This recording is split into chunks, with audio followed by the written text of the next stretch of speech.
ఏపీలో పరిషత్ ఎన్నికల నిర్వహణపై సస్పెన్స్ కొనసాగుతోంది. పిటిషనర్ తరపు, ఎస్ఈసీ తరపు వాదనలు విన్న డివిజన్ బెంచ్ కాసేపట్లో తీర్పు వెల్లడించనుంది. పరిషత్ ఎన్నికలు నిలిపివేయాలంటూ సింగిల్ జడ్జి ఇచ్చిన మధ్యంతర ఉత్తర్వులను సవాల్ చేస్తూ ఎస్ఈసీ డివిజన్ బెంచ్ లో పిటిషన్ వేశారు. ఎస్ఈసీ తరపు వాదనలు విన్న న్యాయస్థానం సుప్రీం గైడ్ లైన్స్ ఎందుకు పాటించలేదని ప్రశ్నించింది. అయితే ఓటు హక్కు లేని, పోటీ చేయని వ్యక్తి ఎలా పిటిషన్ దాఖలు చేస్తారని వర్లరామయ్య రిట్ పిటిషన్ కు అర్హత లేదని వాదించింది ఎస్ఈసీ. గతంలో పంచాయతీ, కార్పొరేషన్ ఎన్నికల ప్రక్రియ కూడా ఇలానే జరిగిందని కోర్టుకు తెలిపారు ఎస్ఈసీ తరపు లాయర్. అయితే పంచాయతీ ఎన్నికలకు ఎన్ని రోజుల కోడ్ అమల్లో ఉందని ప్రశ్నించింది న్యాయస్థానం. సుమారు 24 రోజుల సమయం తర్వాత పంచాయతీ ఎన్నికలు జరిగాయని తెలిపింది ఎస్ఈసీ. అన్ని రోజులు కోడ్ అమలు చేసినట్టే కదా అని వ్యాఖ్యానించింది న్యాయస్థానం. ప్రజాస్వామ్యంలో ఎవరైనా పిటిషన్ దాఖలు చేయొచ్చంటూ వాదించారు వర్లరామయ్య తరపు లాయర్.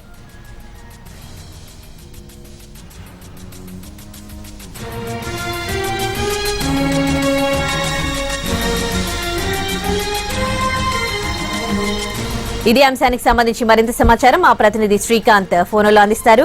శ్రీకాంత్, కోర్టులో వాదోపవాదనలు ఎలా కొనసాగాయి? ఎంతసేపట్లో డివిజన్ బెంచ్ తీర్పు వచ్చే అవకాశం ఉంది? డీటెయిల్స్ ఏంటి?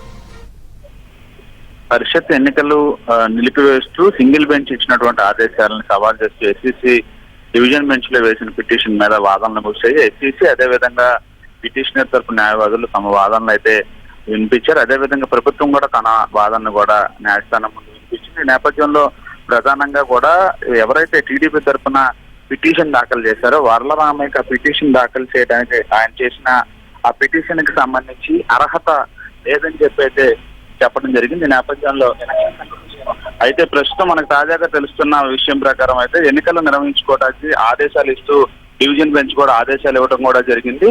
ప్రస్తుతం ఎస్ఈసీ వేసిన పిటిషన్ ని అంగీకరించినటువంటి హైకోర్టు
ఏపీలో పరిషత్ ఎన్నికల నిర్వహణపై క్లారిటీ వచ్చింది. రేపే ఎన్నికలు జరగనున్నాయి. పరిషత్ ఎన్నికలకు డివిజన్ బెంచ్ గ్రీన్ సిగ్నల్ ఇచ్చింది. ఎన్నికలు నిలిపివేస్తూ సింగిల్ జడ్జి ఇచ్చిన స్టేను కొట్టేసింది డివిజన్ బెంచ్.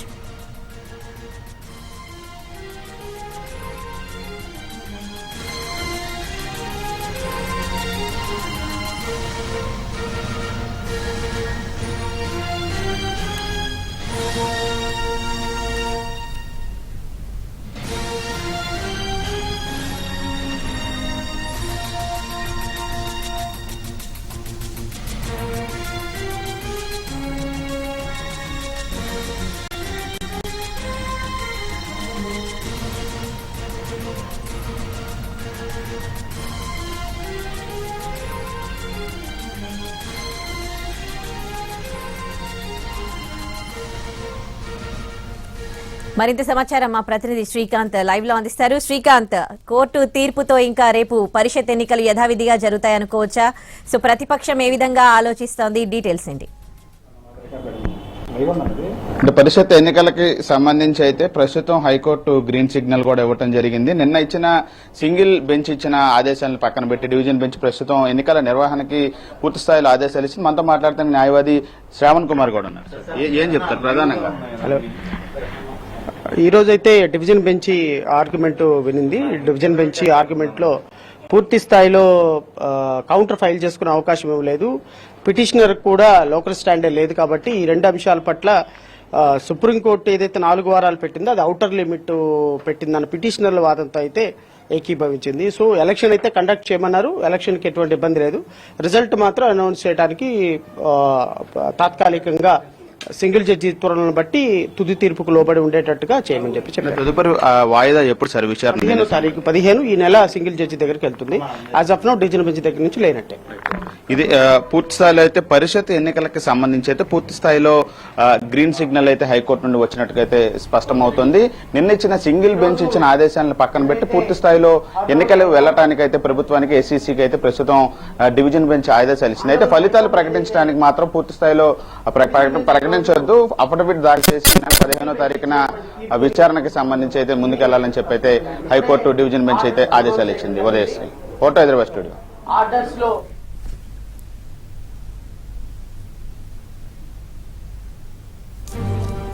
ఓకే, మరి పిటిషన్ వేసిన వర్ల రామయ్య దీనిపై కోర్టు తీర్పుపై ఆయన ఏం మాట్లాడారు? వాళ్ళు ఏ విధంగా ముందుకెళ్లాలని అనుకుంటున్నారు? హైకోర్టు వారు పూర్తి స్థాయిలో 4 వారాల ఔటర్ లిమిట్ ఏదైతే అంటే ప్రస్తుతం వరలరామయ్య కూడా ఈ పిటిషన్ కి సంబంధించి అయితే ఎక్కడ ఆయన అభిప్రాయం అయితే ఇంకా వ్యక్తం చేయలేదు. అందుకే కోర్టు తీర్పు వచ్చి కేవలం కొద్ది నిమిషాలు మాత్రం అయిన నేపథ్యంలో ఆయనకి ఇంకా ఈ విషయం తెలిసినా కూడా ఆయన స్పందన అయితే బయటకు రాలేదు. ఈ నేపథ్యంలో ఎస్సీసీ మాత్రం ఎన్నికల నిర్వహణకి ఇప్పటికే సమాయత్తమైంది కాబట్టి పూర్తి స్థాయిలో యంత్రాంగాన్ని సిద్ధం చేసుకుంది, సామాగ్రిని కూడా అందజేసింది కాబట్టి షెడ్యూల్ ప్రకారం అయితే ఎన్నికలు జరుగుతాయి. అయితే 10వ తారీఖును కౌంటింగ్ మాత్రం జరగకుండా ఉంటుంది. 15వ తారీఖున వాయిదా ఉంది కేసుకు సంబంధించి. ఆ రోజున విచారణ తర్వాత ఎప్పుడు కౌంటింగ్ జరుగుద్ది అనేది అయితే ఒక స్పష్టత వస్తుంది. రేపు మాత్రం ఎన్నికలు షెడ్యూల్ ప్రకారం పోలింగ్ మాత్రం జరుగుతుంది. ఫలితాలు మాత్రం 10వ తారీఖు జరపకుండా నిలిపివేస్తూ అయితే హైకోర్టు ఆదేశాలు ఇచ్చింది కాబట్టి దానికి సంబంధించి తదుపరి విచారణ 15వ తారీఖు ఈ నెల ఉంటుంది. అప్పుడు ఫలితాల ప్రకటనకు సంబంధించి ఒక స్పష్టత వచ్చే అవకాశం అయితే ఉంది. ఉదయం ఓకే, కోర్టులో వాదోపవాదాల్లో సుప్రీం గైడ్ లైన్స్ కి సంబంధించి ఎలాంటి వాదనలు జరిగాయి, ఎలాంటి వివరణ ఇచ్చింది ఎస్సీసీ?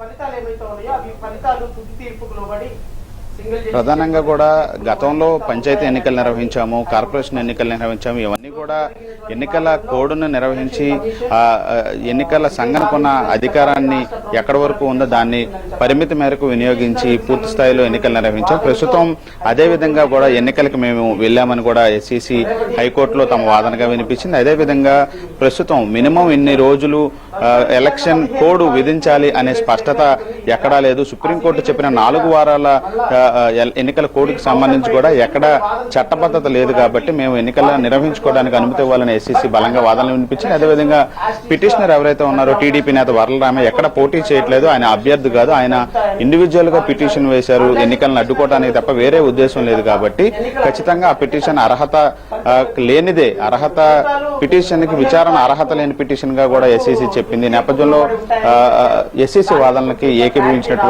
డివిజన్ బెంచ్ ఎన్నికలకు గ్రీన్ సిగ్నల్ ఇస్తూ అయితే ప్రస్తుతం ఆదేశాలు ఇచ్చింది. ఓకే, అయితే ఈ కేసుకు సంబంధించి, ఈ పిటిషన్ కి సంబంధించి ఇంకా ఎస్సీసీ ఎలాంటి వివరణ ఇచ్చుకోవాల్సిన అవసరం లేదా ఇంకా ఇప్పుడు దీనికి?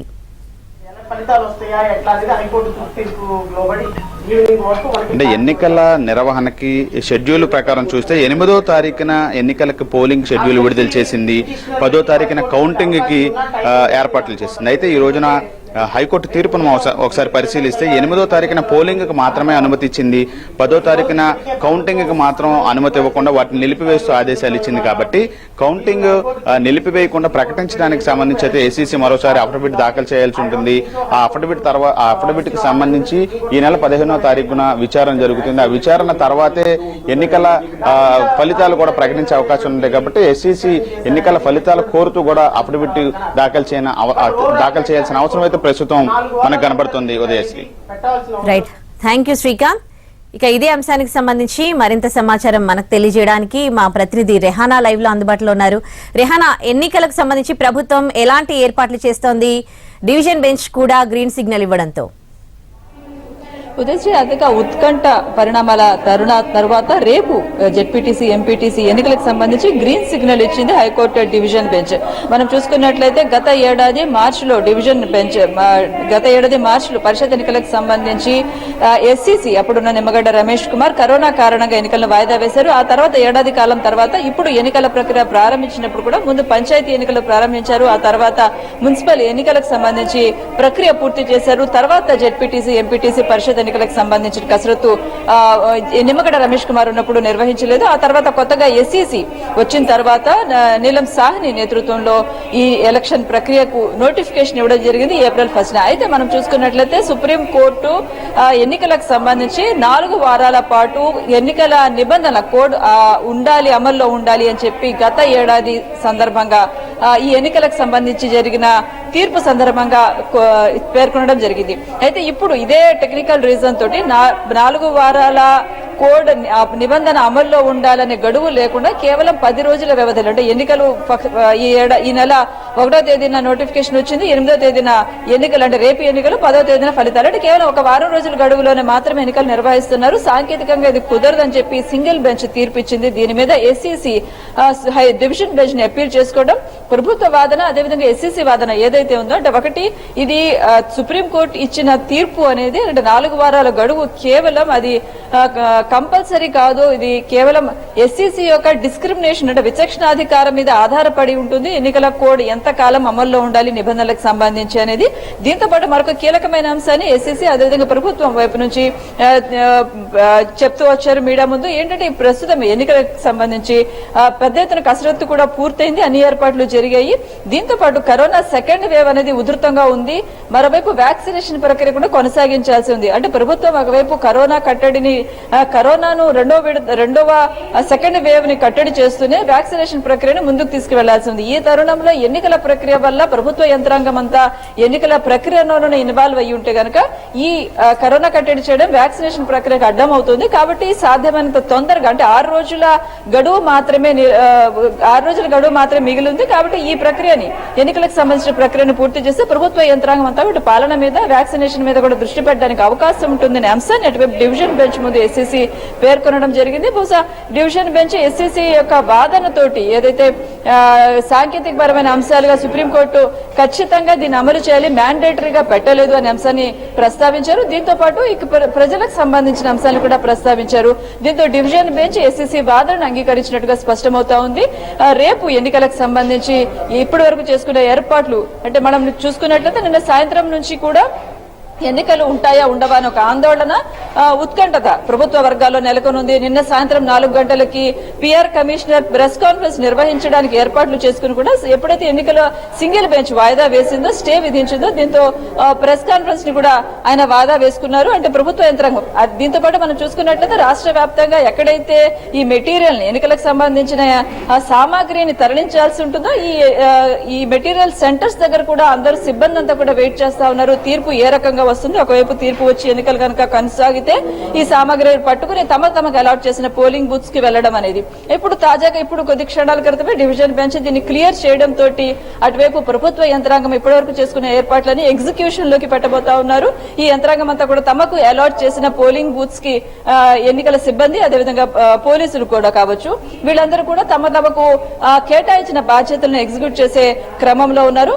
మరోవైపు చూసుకున్నట్టయితే రాజకీయంగా కూడా రాజకీయ కోణాలు చూసుకున్నట్లయితే నిన్న సింగిల్ బెంచ్ ఇప్పుడైతే తీర్పు చెప్పిందో, స్టే విధించిందో, అటువైపు టీడీపీ ఇటువైపు జనసేన బీజేపీ అందరూ కూడా దీన్ని స్వాగతించారు. నిన్న సింగిల్ జడ్జి ఇచ్చిన తీర్పుని స్వాగతించారు. కొత్త నోటిఫికేషన్ వెలువడాలి అని చెప్పి పేర్కొనడం జరిగింది. అయితే ఇప్పటి వరకు చూసుకున్నట్లయితే వైసీపీ మాత్రం ఖచ్చితంగా గతంలో ఆగిన ప్రాసెస్ దగ్గర నుంచి మొదలు పెడుతున్నాం కాబట్టి మళ్ళా కొత్త నోటిఫికేషన్ ఇవ్వాల్సిన అవసరం లేదు. ఎప్పుడు ఎన్నికలు జరిగినా కూడా పంచాయతీ అదేవిధంగా మున్సిపల్ ఎన్నికల్లో మాకు ఎలాంటి మెజార్టీ వచ్చిందో అదే ప్రభావం చూపిస్తాము. ఎందుకంటే ప్రభుత్వం సంక్షేమం దిశగా చేస్తున్న కృషికి ప్రజల నుంచి ఒక మద్దతు మద్దతు వస్తుందని వైసీపీ కూడా చెప్పుకుంటూ వచ్చింది. ఇప్పుడు తీర్పు డివిజన్ బెంచ్ తీర్పు నేపథ్యంలో వైసీపీ వర్గాల్లో కూడా హర్షం వ్యక్తమవుతా ఉన్నాయి.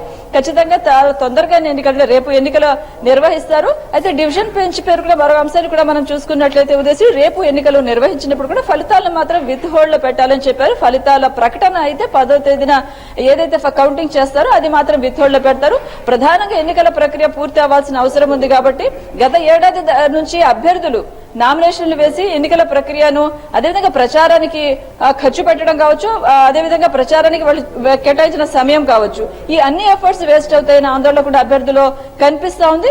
ఇప్పుడు డివిజన్ బెంచ్ ఇచ్చిన తీర్పుతోటి అభ్యర్థుల్లో కూడా ఒక రిలాక్సేషన్ కనిపిస్తుంది. తాము చేసుకున్న ప్రచారాన్ని ఇక రేపు ఓటర్లు తమకు పట్టం కడతారు, లేదంటే తమ తీర్పును వెలువరిస్తారు అనే అభిప్రాయం వ్యక్తమవుతా ఉంది. అయితే మనం చూసుకున్నట్లయితే దీనికి సంబంధించి వైఎస్ఆర్సీపీకి సంబంధించి పార్టీ నాయకులు కూడా ఉన్నారు. వారితో కూడా మాట్లాడే ప్రయత్నం చేద్దాము. వైఎస్ఆర్సీపీకి సంబంధించి మీరేం అనుకుంటారు? ఇప్పుడు డివిజన్ బెంచ్ తీర్పు వెలువరించింది, రేపు ఎన్నికలు జరగబోతా ఉన్నాయి. వైఎస్ఆర్ కాంగ్రెస్ పార్టీ ప్రీతం నేత జగన్మోహన్ రెడ్డి గారి నేతృత్వంలో ప్రజాస్వామ్య విలువల పట్ల, చట్టాల పట్ల అమితమైనటువంటి గౌరవ భావం కలిగినటువంటి పరిస్థితులు మొట్టమొదటిసారి నుంచి కూడా ఉన్నటువంటి పరిస్థితులు. ఇవాళ ఏదైతే డివిజన్ బెంచ్ తీర్పు ఇచ్చిందో రేపు ఎలక్షన్ సంబంధించి వైఎస్ఆర్ కాంగ్రెస్ పార్టీ మనస్ఫూర్తిగా స్వాగతిస్తా ఉంది. ఎందుకంటే ఇది ఎప్పుడో సంవత్సర కాలం కిందట జరగాల్సినటువంటి ఎన్నికలు. ఆ రోజున కేవలం ఈ రాష్ట్రంలో ఆ రోజున ఎంపీటీసీ జిల్లా పరిషత్ ఎన్నికల్లో అనేక చోట్ల ఏకగ్రీవాలు, ఎక్కువ చోట్ల ఏకగ్రీవాలు అయ్యాయనే ఆలోచనతో చంద్రబాబు నాయుడు ఆడినటువంటి నాటకంలో ఒక పావులాగా ఎస్సీసీ ఆ రోజున ఇప్పుడు చూసుకున్నట్లయితే చాలా మంది టీడీపీ వచ్చి ప్రతిపక్షాలని కొత్త నామినేషన్, కొత్త నోటిఫికేషన్ ఇవ్వాలని కూడా డిమాండ్ చేస్తా ఉన్నారు. మొత్తం మీద కొత్త నోటిఫికేషన్ లేకుండా రేపు ఎన్నికలకు సర్వం సిద్ధమైనట్టు అనుకోవాలి. అసలు చాలా ఆశ్చర్యం కలుగుతూ ఉంటుంది. కొత్త నోటిఫికేషన్ ఎందుకు కొడుతూ ఉన్నారు? ఇంతకుముందు జరిగిపోయాయి, మున్సిపల్ ఎన్నికలు జరిగాయి, కార్పొరేషన్ ఎన్నికలు జరిగాయి. ఆ రోజు ఎందుకు మాట్లాడాలా? అంటే ఎస్సీసీ మారితేనే కొత్త నోటిఫికేషన్ ఇవ్వాలా? అసలు రాజ్యాంగం అంటే అందరు ఎస్సీసీ అంటే నిమ్మగడ్డ ఆయన ఉంటే మాత్రం ఒక రకమైనటువంటి రాజ్యాంగం నడిచింది, ఆయన లేకపోతే మరో రకమైనటువంటి రాజ్యాంగం నడపాలనే ప్రయత్నమా? మున్సిపల్ ఎన్నికలు జరుగుతున్నప్పుడు ఎందుకు మాట్లాడాలా? కార్పొరేషన్ ఎన్నికలు జరుగుతున్నప్పుడు ఎందుకు మాట్లాడాలా? ఎందుకు ఎన్నికల్లో పాల్గొన్నారు? ఇవాళ ఎన్నికలు జరుగుతూ ఉంటే కొత్తగా నోటిఫికేషన్ ఎందుకు మాట్లాడుతూ ఉన్నారు? ఏంటి ఏ పక్క పోతా ఉంది ప్రజాస్వామ్యం? ఇవాళ రాష్ట్రంలో మొట్టమొదటిసారిగా మార్చి 15ను పోస్ట్పోన్ చేశారు కోవిడ్ నెపంతో. 21వ తారీఖున ఆ రోజు జరగవలసినటువంటి ఎన్నికలు, మొట్టమొదటిసారి జరగవలసినటువంటి ఎన్నికలు. కానీ మొట్టమొదటిసారి జరగవలసినటువంటి ఎన్నికలు అయినప్పుడు కూడా ఇవాళ చివరిగా పెడతా ఉన్నారు ఎన్నికలు. అంటే నిమ్మగడ్డ వారు ఉన్నంత కాలం కూడా ఎన్నికలు పెట్టలా. వారు పోయిన తర్వాత కొత్త ఎస్సీ వచ్చిన తర్వాత చివరిగా ఎన్నికలు పెడుతున్నటువంటి పరిస్థితులు ఉన్నాయి. సో వైసీపీ ఇప్పటికి కూడా కాన్ఫిడెంట్ గా ఉందా మొన్న వచ్చిన ఫలితాలు వస్తాయని? ప్రజలు మీకు పాజిటివ్ గా ఉంటారు? అసలు వైఎస్ఆర్ కాంగ్రెస్ పార్టీ వాళ్ళ జగన్మోహన్ రెడ్డి గారి నేతృత్వంలో రాష్ట్రంలో 20 నెలలుగా చేస్తున్నటువంటి పరిపాలన, సంక్షేమ పథకాలు, అభివృద్ధి పథకాలు ప్రజలకి హృదయాలు అత్తుకుపోయాయి. పంచాయతీ ఎన్నికల్లో ఏ విధమైనటువంటి ఫలితాలు వచ్చాయో, మున్సిపల్ కార్పొరేషన్ ఎన్నికల్లో ఏ విధమైనటువంటి ఫలితాలు వచ్చాయో, అదే విధంగా రేపు జరిగే ఎంపీటీసీ, జెడ్పీటీసీ ఎన్నికలకు కూడా ఫలితాలు రాబోతున్నాయి. అందుకనే తెలుగుదేశం వాళ్ళు భయపడతా ఉన్నారు. మిగతా రాజకీయ పార్టీలు భయపడేదే కారణం అదే. 3వసారి కూడా అపజయాన్ని మూట కట్టుకోబోతా ఉన్నారు. అందుకే ఏదో ఒక విధంగా దీని నుంచి బయటపడాలా, నెపాన్ని వేరే వాళ్ళ మీద నెట్టాలా అనే ఆలోచనతోనే వాళ్ళు ప్రయత్నం చేస్తా ఉన్నారు. అవన్నీ కూడా వాళ్ళ పప్పులు ఉడకో ప్రజలు స్పష్టమైనటువంటి తీర్పు ఇవ్వడానికి వాళ్ళు సిద్ధంగా ఉన్నటువంటి పరిస్థితులు వాళ్ళకి కనిపిస్తా ఉన్నాయి. వైసీపీకి సంబంధించిన నాయకులు చూసుకున్నట్లయితే ఖచ్చితంగా తమ ప్రభుత్వం చేసిన అభివృద్ధి సంక్షేమ ప్రజలు తమకు పట్టం కడతారని ఒక ఆశాభావం వ్యక్తం చేస్తున్నారు. అటువైపు టీడీపీ చూసుకున్నట్లయితే గత ఏడాది ఎప్పుడైతే నోటిఫికేషన్ సంబంధించి జెడ్పీటీసీ, ఎంపీటీసీ ఎన్నికలకు సంబంధించి నామినేషన్ల ప్రక్రియ సందర్భంలో 20 నుంచి 24% ఏకగ్రీవాలు అయ్యాయనే దాన్ని టీడీపీ తప్పుపడతా ఉంది. ఇది అక్రమంగా దౌర్జన్యాలు చేసి ఏకగ్రీవాలు చేసుకున్నారు, అందుకే ఈసారి మేము దీనికి నిరసనగా ఎన్నికల బరిలో లేము అని చెప్పి టీడీపీ అధినేత చంద్రబాబు నాయుడు ప్రకటించారు. అయితే అక్కడక్కడ మనం టీడీపీ నుంచి సంబంధించి చూసుకున్నట్లయితే వివిధ ప్రాంతాల్లో పార్టీకి సంబంధించిన నాయకులు కార్యకర్తలు ఎవరైతే అభ్యర్థులు నామినేషన్ ఫైల్ చేశారో వాళ్ళైతే ప్రచారం చేసుకుంటున్నారు. అనధికారికంగా వాళ్ళు ప్రచారం చేసుకుని తాము కంటెస్ట్ లోనే ఉన్నాం, పోటీలోనే ఉన్నాం అనేది కూడా చెప్తా ఉన్నారు. మరొకవైపు బీజేపీ జనసేన కూడా బరిలో ఉంది. వీళ్ళిద్దరికి సంబంధించి కూడా కలిసికట్టుగా జెడ్పీటీసీ ఎన్నికలకు సంబంధించి పోటీలో ఉన్నారు. మొత్తంగా చూసుకున్నట్లయితే వైఎస్ఆర్సీపీ చాలా కాన్ఫిడెంట్ గా ఉంది. గతంలో మనం తాజాగా చూసుకున్నట్లయితే పంచాయతీ ఎన్నికలు, మున్సిపల్ ఎన్నికలకు సంబంధించిన ఫలితాలు వైఎస్ఆర్సీపీలో కాన్ఫిడెన్స్ లెవెల్స్ ని పెంచుతా ఉన్నాయి. మరోవైపు అటువైపు తిరుపతి ఉప ఎన్నికలు కూడా ఉండటంతో రాష్ట్రంలో ఒక ఎన్నికల మూడ్ అనేది కనిపిస్తా ఉంది. మరి టీడీపీ జెడ్పీటీసీ ఎన్నికల్లో అధికారికంగా లేకపోయినా కూడా కేవలం అంటే జనసేనకు సంబంధించిన వర్గాలు టీడీపీ వైపు పనిచేస్తాయి అని వైసీపీ ఆరోపిస్తా ఉంది. మొత్తంగా చూసుకున్నట్లయితే రాజకీయ కారణాలు, రాజకీయ సమీకరణాలు, రాజకీయ వాదనలు, ప్రతివాదనలు ఏ రకంగా ఉన్నప్పుడు కూడా రేపు నిన్న జరిగిన ఉత్కంఠతకు తెరపడింది. రేపు జెడ్పీటీసీ ఎంపీటీసీ ఎన్నికలకు గ్రీన్ సిగ్నల్ ఇచ్చింది డివిజన్ బెంచ్. ఇప్పటి వరకు ప్రభుత్వం చేసుకున్న ఏర్పాట్లు కావచ్చు, అదేవిధంగా అభ్యర్థులు తమ ఎన్నికలకు సంబంధించి చేసిన కసరత్తు కావచ్చు, పూర్తి స్థాయిలో ఎగ్జిక్యూట్ చేసుకోవడానికి అవకాశం ఏర్పడింది. అయితే ఫలితాల ప్రకటన మాత్రం కోర్టు తీర్పు, తుది తీర్పు తర్వాత మాత్రమే ఉంటుంది. తుది తీర్పుకు లోబడి ఫలితాల ప్రకటన చేయాల్సి ఉంటుంది. అయితే ఎన్నికల ప్రక్రియ, ఎన్నిక నిర్వహించడం, పోలింగ్ అనేది చాలా కీలకమైనది. దాదాపు గత ఏడాది కాలంగా ఈ ఎన్నికలకు సంబంధించి, పరిషత్ ఎన్నికలకు సంబంధించి అభ్యర్థులు నిరీక్షిస్తున్న నేపథ్యంలో ఇప్పుడు వీళ్ళందరూ కూడా ఊపిరి పీల్చుకుంటా ఉన్నారు ఎన్నికలకు సంబంధించి. ఎందుకంటే గత ఏడాది ఎక్కడైతే ఆ నామినేషన్లు, అదేవిధంగా విత్డ్రాయల్స్ అన్ని అయిపోయి కేవలం ప్రచారానికి సంబంధించిన 6 రోజుల గడువు ఉన్న సమయంలోనే కరోనా కేసులు పెరుగుతున్నాయని అప్పుడు ఎస్సీసీ ఎన్నికలను వాయిదా వేసింది. ఏడాది తర్వాత ప్రారంభించినప్పుడు కూడా ఎక్కడైతే ఏ ఎన్నిక ప్రక్రియ అయితే ఆగిందో దాన్ని కొనసాగించకుండా గ్రామ పంచాయతీ ఎన్నికలను ముందు చేపట్టింది. ఆ తర్వాత మళ్ళా మున్సిపల్ కార్పొరేషన్స్, మున్సిపాలిటీలకు సంబంధించిన ఎన్నికలు నిర్వహించారు.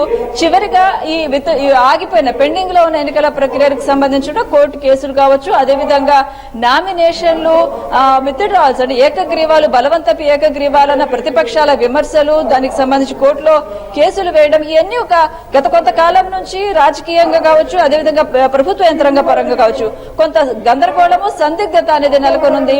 తాజాగా ఇప్పుడు కోర్టు డివిజన్ బెంచ్ క్లియర్ చేయడంతో ఈ సందిగ్ధతలకి తెరపడింది. ఎన్నిక రేపు యథావిధిగా రేపు ఉదయం 7 గంటలకు ఎన్నిక ప్రక్రియ ప్రారంభమవుతుంది. కోవిడ్ నిబంధనలకు అనుగుణంగానే ఈ ఎన్నికల ప్రక్రియ నిర్వహిస్తామని చెప్పి ఎస్సీసీ కూడా ప్రకటించడం జరిగింది. ఒకవైపు కోవిడ్ కేసులు పెరుగుతున్న నేపథ్యంలో అన్ని రకాల ప్రికాషన్స్ అంటే మాస్క్ ధరించడం కావచ్చు, థర్మల్ టెస్టింగ్ చేయడం, అదేవిధంగా కొంత 6 మీటర్స్ డిస్టెన్స్ చూసుకుంటూ కానీ డిస్టెన్సింగ్ చూసుకుని కావచ్చు ఈ ఎన్నికలను నిర్వహించేందుకు ఎన్నికల సంఘం కూడా సమాయత్తమవుతా ఉంది. ఇప్పటికే ఆయా మెటీరియల్ సెంటర్స్ ఎక్కడైతే ఉన్నాయో ఆ మెటీరియల్ సెంటర్స్ దగ్గర ప్రభుత్వ సిబ్బంది కావచ్చు, అదేవిధంగా ఎన్నికల సిబ్బంది సిద్ధంగా ఉంది. వాళ్ళందరూ మూవ్ అవుతా ఉన్నారు. ఎన్నికల తీర్పు వెలువడిన వెంటనే తమకు కేటాయించిన పోలింగ్ బూత్స్ కి వెళ్లి ఎన్నికలకు సంబంధించి రేపు ఉదయం ఓటర్లందరూ కూడా జెడ్పీటీసీ, ఎంపీటీసీ సంబంధించిన ఓటర్లందరూ కూడా తమ ఓటు హక్కును వినియోగించుకోవడానికి అవకాశం ఏర్పడింది.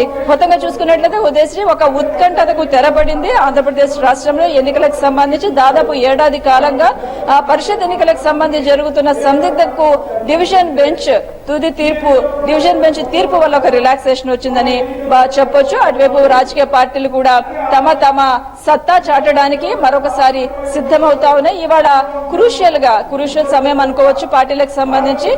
తీర్పు ఏ విధంగా ఉంటుందో ఉత్కంఠత ప్రభుత్వ వర్గాల్లో నెలకొన్న నేపథ్యంలో పార్టీలు కూడా ఇక అభ్యర్థులు కూడా ప్రచారం అయితే ఇప్పటికే ముగిసిపోయింది. రేపు పోలింగ్ కాబట్టి మరొకసారి చివరి దశగా ఓటర్లను ఏ రకంగా రీచ్ అవ్వాలి, లేదంటే ఏ రకంగా రేపు ఎలక్షనీరింగ్ సంబంధించిన కసరత్తు అనేది చేసుకోవడంలో మునిగున్నారని చెప్పాలి. మొత్తంగా రేపు ఎన్నికల ప్రక్రియ ఎన్నిక పోలింగ్ జరగనుంది. ఉదయశ్రీ, ఇది ఇక్కడ నుంచి ఉన్న updates. Over to you Udayasri. Right, thank you Rehana, thanks for the updates. Parishad ఎన్నికలకు డివిజన్ బెంచ్ గ్రీన్ సిగ్నల్ ఇవ్వడంతో అధికారులు ఏర్పాట్లలో బిజీ అయ్యారు. కర్నూలు జిల్లాలో ఎన్నికల ఏర్పాట్లకు సంబంధించి మరిన్ని వివరాలు మా ప్రతినిధి చంద్రశేఖర్ లైవ్ లో అందిస్తారు. చంద్రశేఖర్, సమయం కూడా తక్కువగా ఉన్నట్లుంది. అధికారులు ఎలాంటి ఏర్పాట్లు చేస్తున్నారు? ఉదయం 7 గంటలకు పోలింగ్ స్టార్ట్ అవుతున్నట్టు తెలుస్తోంది. సో చివరిగా ఏ టైం వరకు జరుగుతాయి? ఎలాంటి ఏర్పాట్లు చేస్తున్నారు కరోనా నేపథ్యంలో?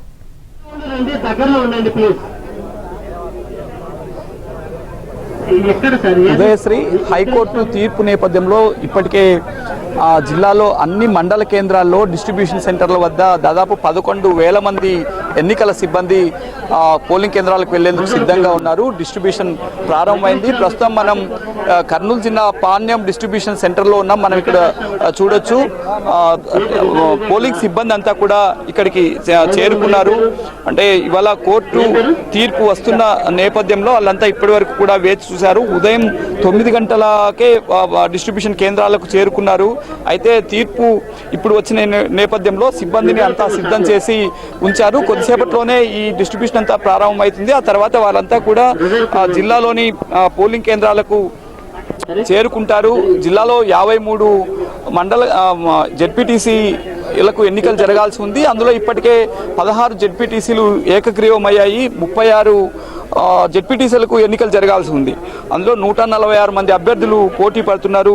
ఇక జిల్లాలో మొత్తం 807 ఎంపీటీసీ స్థానాలు ఉంటే అందులో 312 ఎంపీటీసీ స్థానాలు ఏకగ్రీవమయ్యాయి. 483 ఎంపీటీ స్థానాలకు ఎన్నికలు జరుగుతున్నాయి. అందుకు 1308 మంది అభ్యర్థులు బరిలో ఉన్నారు. జిల్లా మొత్తం మీద 11,000 మందిని పోలింగ్ సిబ్బందిని నియమించారు. 3,000 మంది పోలీసులతో భారీ బందోబస్తు కూడా ఏర్పాటు చేశారు. అయితే కాస్త ఆలస్యమైనప్పటికీ వీరందరినీ కూడా సకాలంలోనే ఆయా పోలింగ్ కేంద్రాలకు చేర్చి ఉదయం పోలింగ్ నిర్వహణకు ఎలాంటి ఇబ్బందులు లేకుండా చర్యలు తీసుకున్నామని జిల్లా ఎన్నికల అధికారులు అంటున్నారు. అయితే హైకోర్టు తీర్పు వస్తున్న నేపథ్యంలోనే జిల్లా అంతటా పోలింగ్ సిబ్బందికి ముందుగానే అప్రమత్తం చేసి పెట్టారు. పోలింగ్ కేంద్రాల్లో సిద్ధంగా ఉండండి, తీర్పు వచ్చిన తరువాత మీకు పోలింగ్ సామాగ్రి పంపిణీ చేసి ఆయా పోలింగ్ కేంద్రాలకు పంపేందుకు సిద్ధంగా ఉంచుతామని చెప్పారు. ఆ మేరకే జిల్లాలోని అన్ని పోలింగ్ కేంద్రాల్లో సిబ్బంది రెడీగా ఉన్నారు. దాదాపు జిల్లాలో 1763 పోలింగ్ కేంద్రాలు ఏర్పాటు చేశారు. అందులో 133 సెన్సిటివ్ పోలింగ్ కేంద్రాలు ఉన్నాయి, 83 హైపర్ సెన్సిటివ్ పోలింగ్ కేంద్రాలు ఉన్నాయి. అసలు ఉదయం నుంచి పోలింగ్ సిబ్బంది ఇక్కడ ఏం చేశారనేది వారితో మాట్లాడే ప్రయత్నం చేద్దాం. చెప్పండి, ఇవాళ ఉదయమే వచ్చినట్టున్నారు ఇప్పటి వరకు? అవును సార్, మేము ఈరోజు ఉదయం 8:30కు ఇక్కడ పోలింగ్ స్టేషన్కి చేరుకున్నాము. పాణ్యము ఎంపీటీసీ జెడ్పీటీసీ ఎన్నికల సందర్భంగా మేము ఓపీఓగా ఇక్కడ నాకు డ్యూటీ వచ్చి ఉన్నది. ఉదయం నుంచి ఎదురు చూసి ఇప్పుడే కోర్టు జడ్జిమెంట్ వచ్చిందని విన్నాము. మరి దాని ప్రకారం మేము డ్యూటీలకు వెళ్ళడానికి సంసిద్ధతను తెలియజేస్తున్నాం. మెటీరియల్ సిద్ధంగా ఉంది ఇక్కడ?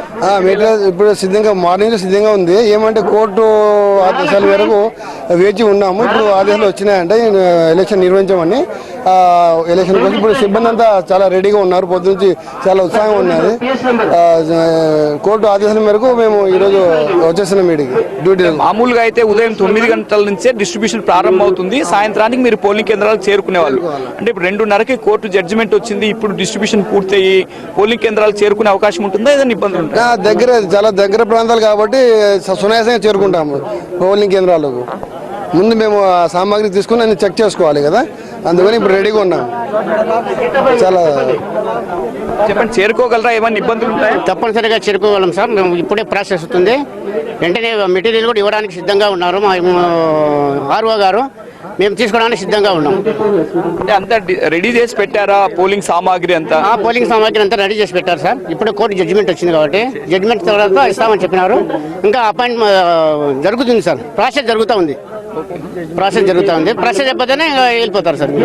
మీరు ఎన్ని గంటలకి వెళ్ళగలరు పోలింగ్ కేంద్రాలకు? మేము 5 కల్లా 6 కల్లా వెళ్ళిపోతాం సార్. ఇప్పుడు ప్రాసెస్ 6 అవుతాం సార్. తప్పనిసరిగా 6 లోపల వెళ్ళిపోతాం. కొన్ని గంటల పాటు ఆలస్యంగా డిస్ట్రిబ్యూషన్ ప్రారంభమైనప్పటికీ ఎలాంటి సమస్య ఉండదు. ఎందుకంటే మండల కేంద్రాల నుంచి సమీపంలోని పోలింగ్ కేంద్రాలకే వారికి డ్యూటీలు ఏర్పాటు చేశారు. ఆ నేపథ్యంలో వారంతా కూడా ఇవాళ సాయంత్రం 6 గంటలలోపు పోలింగ్ కేంద్రాలకు చేరుకుంటారు. ఆ తర్వాత ఉదయం పోలింగ్ ప్రారంభమవుతుంది. ఎలాంటి ఇబ్బంది ఉండదు. పోలింగ్ ప్రశాంతంగా స్వేచ్ఛగా నిర్వహించేందుకు భారీ బందోబస్తు కూడా ఏర్పాటు చేశారు. జిల్లా మొత్తం మీద 3,000 మంది పోలీసు సిబ్బందిని బందోబస్తు విధుల్లో ఉన్నారు. 11,000 మంది పోలింగ్ సిబ్బంది కూడా ఉన్నారు. వారంతా కూడా 1763 పోలింగ్ కేంద్రాల్లో విధులు నిర్వర్తిస్తారు. పోలింగ్ కి సంబంధించి అన్ని ఏర్పాట్లు పూర్తయ్యాయి. కొద్దిసేపట్లోనే పోలింగ్ సామాగ్రి పంపిణీ ప్రారంభమవుతుంది. Udayasri. Right, thank you Chandrasekhar.